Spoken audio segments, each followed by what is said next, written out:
We are joined from Dubai by Mr. Arun Leslie John, joining us from Century Financial. Thank you so much, Mr. Arun, for joining me today. M-Live Pulse, this survey by Bloomberg that Bloomberg undertakes shows that there is a high probability, according to retail and professional investors, a high probability of seeing a recession or a stagflation, So, do you think the terminal rate, if it is close to 5% that the Fed is trying to reach by end of Q1 next year, do you think continued tightening till that time will increase the possibility of the stagflation referred to by participants in the M-Health Pulse survey by Bloomberg? First of all, thank you for inviting me to the show. Yes, I agree with the response made by market participants in the Bloomberg survey.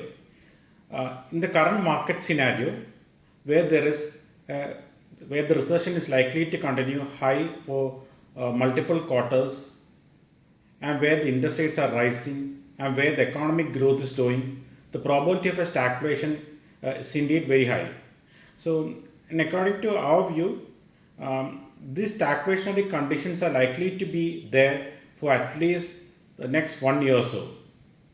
By the end of next year, or maybe by the last quarter of next year, there is a probability that some mean reversion can take place, and we would be coming back to a normal scenario.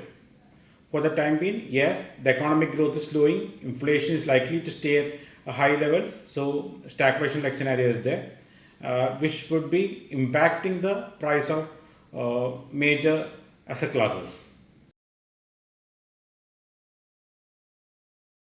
If we talk about weaker growth, and with the slowdown of the inflation, at least in the last 2 months in core inflation, if this slowdown were to happen until end of Q1 of next year, will this give room for the Fed to move and maybe reversing the tightening towards easing in order to support growth? So the inflation trajectory is certainly slowing. Showing signs of slowdown. So the inflation numbers, overall CPI numbers in the coming months might dip, but the process will be gradual. So we have already seen that inflation has topped out near 9.2% like few months back. The inflation is coming down, but the process is very gradual. So this high inflation means that the Fed is hiking the rate. The Fed terminal rate expected is 5%. I agree. Most likely the Fed might be having a 50 basis point rate hike instead of 75 basis points in the next meeting. But still, the fastest or very aggressive tightening by the Fed will lead to a slowdown in the economic growth in the coming quarters. So that's why we are talking about a stagflation kind of scenario which will exist for multiple quarters from now. Now there's one more wild card in the whole stagflation scenario. That is the price of energy. If crude oil prices decline sharply in the coming year due to economic slowdown, maybe it is possible to avert a stagflation kind of a scenario.